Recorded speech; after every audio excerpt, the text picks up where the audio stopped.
Untuk pertanyaan berikutnya adalah amalan ringan yang bisa mengantarkan kita ke ridhonya Allah Subhanahu wa taala dan surganya itu apa, Pak Ustaz?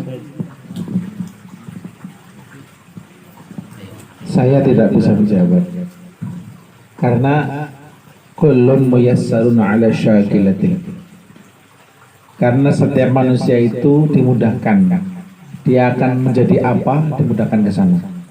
Jadi kalau bapak-bapak melihat atau memeriksa diri sendiri, saya senang baca surah Yasin, tapi saya juga senang baca surat Ar-Rahman. Kalau dibaca dua-duanya mungkin waktunya nggak cukup. Mana yang aku istiqomahkan? Makanya bapak-bapak tinggal membaca dan merasakan sendiri mana yang paling istiqomah. Bukan untuk merendahkan bacaan yang lain ya. Nah, karena seseorang itu akan dimudahkan, kata Rasulullah, kullun muyassarun ala syakilati. Bentuknya akhirnya itu akan dimudahkan. Kalau orang itu akan menjadi orang ahli yang baik, maka orang itu akan dituntun oleh Allah menjadi melakukan hal yang baik walaupun sepanjang hidupnya dulu dia melakukan kejahatan. Pun sebaliknya seperti itu. Tetapi ada beberapa yang menurut umum ini amalannya kelihatannya ringan, ya. Tapi walaupun ringan, kalau diikuti dengan hawa nafsu, ini juga bukan amalan lagi namanya. Ini sudah mengikuti hawa nafsu, walaupun amalannya tetap amalan, cuman orang itu tidak mendapatkan pahala yang murni karena dia melaksanakan karena hawa nafsu. Contoh, amalan memakan suguhan dari tuan rumah, enak nggak Pak? Enak nggak? Iya enak. Tapi kalau makannya keterlaluan, ngabis-ngabisin, punya orang, ya, ini udah kecampur dengan hawa nafsu. Saya nggak bisa menjawab lagi itu amalan yang enak, bukan. Mungkin itu bukan amalan, ya kebangetan. Nah, jadi ada beberapa amalan. Karena sesungguhnya huffatil jannatu bil makarih wa huffatin naru bil syahawat. Surga itu selalu dipenuhi tata cara untuk masuk surga itu, caranya itu agak sesuatu yang tidak sesuai dengan keinginan kita. Contoh masuk surga itu, calon masuk surga adalah orang ahli sholat, ya, orang yang senang sholat. Bagi orang yang malas, ini sholat berat rasanya, berat, sehingga dia menyatakan, waduh ternyata masuk surga jalannya berat, ya. Ada lagi, masuk surga itu jalannya harus merasakan lapar, merasakan puasa bulan Ramadan. Orang yang malas mengatakan ternyata masuk surga berat, lapar sih, enakan makan ternyata. Nah, jadi bagaimana? Jadi yang paling gampang adalah yang paling Anda tidak sesuai dengan hawa nafsu, tetapi Anda bisa istiqomah. Contoh amal yang mudah diantaranya ya, yang bisa dilaksanakan dari hati dulu. Sebelum melaksanakan zahirnya, karena bisa terkena riya, di hati dulu. Bapak-bapak dengarkan suara di hati. Kalau di hati ada suara zikir, ikutin aja, perhatikan itu terus. Itu selain memudahkan orang masuk surga, juga ketika sakaratul maut, dia akan mudah lepas. Ya, karena saya membuktikan teman-teman saya yang pada sakaratul maut, begitu terkasih zikir, ini nggak lama. Kurang dari 3 hari prosesnya itu langsung bertemu dengan Israel. Berarti alangkah mudahnya dia melaksanakan sakaratul maut. Itu realita yang saya alami. Saya sih belum mengalami mati sih, cuman teman-teman yang pada sakarat begitu. Ada yang baru 5 menit ngobrol sama saya, dia senyum, makasih mas, saya dikasih zikir, saya akan membacanya terus.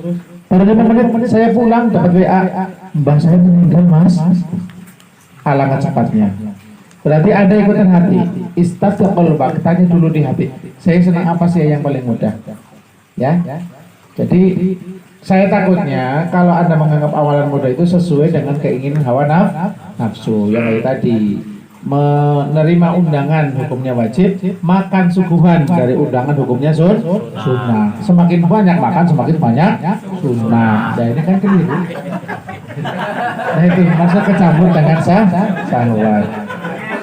Tapi masa proses saya dikasih tambahan, jadi yaudah saya makan. Ya, nih ini satu ya tadi ya. Jadi mendengarkan zikir di hati, kemudian mengikutinya dengan lisan kita, termasuk amalan yang mudah. Mudah nggak Pak? Kita coba itu sangat baik sekali. Karena itu merupakan tanda orang itu dekat dengan menjadi makom orang yang mencintai Allah Subhanahu Wa Taala. Yang kedua, amalan yang mudah, tidur. Ya, gampang nggak tidur? Gampang sekali. Caranya begini, ketika bapak-bapak mau tidur, lepaskan semua unek-unek jengkel di dalam hati kepada sesama muslim sambil berdoa. Ya Allah, seandainya kaum muslimin, ini sebenarnya ajaran tasawuf ini ya, cuman saya angkat ini supaya bapak ini agak enteng nih, enak nih kayaknya. Coba dirasakan nanti. Ketika anda tidur, makan dulu. Makan apa? Makan konsumsi membersihkan hati dari segala unek-unek di hati.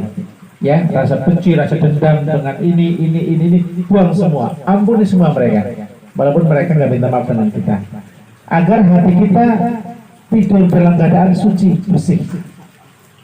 Nah, setelah kita bersihkan semua, termasuk kita mohon, ya Allah, aku mohon maaf, mohon ampun kepada semua makhlukmu, walaupun aku belum bisa menyampaikan ini, aku mohon ampunanmu karena sudah menyakiti makhluk-makhlukmu semua.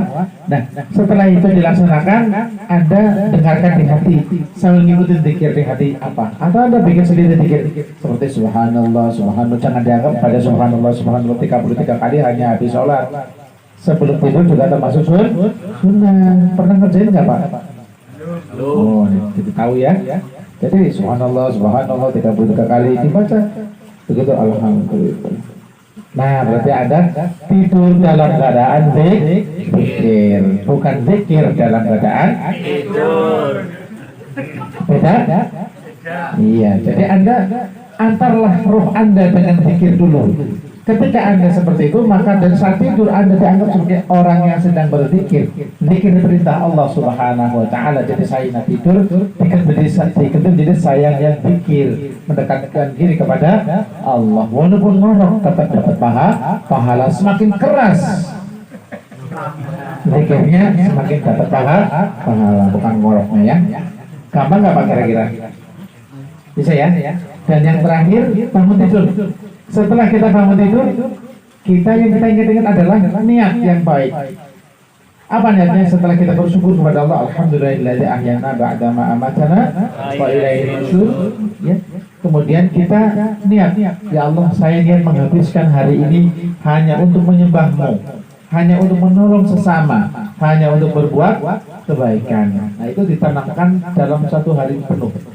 Dari awal hari Anda sudah niat ya, insya Allah Anda akan ditujukan ke arah yang baik. Apa? Tadi ya? Yang pertama, kedua dan ketiga.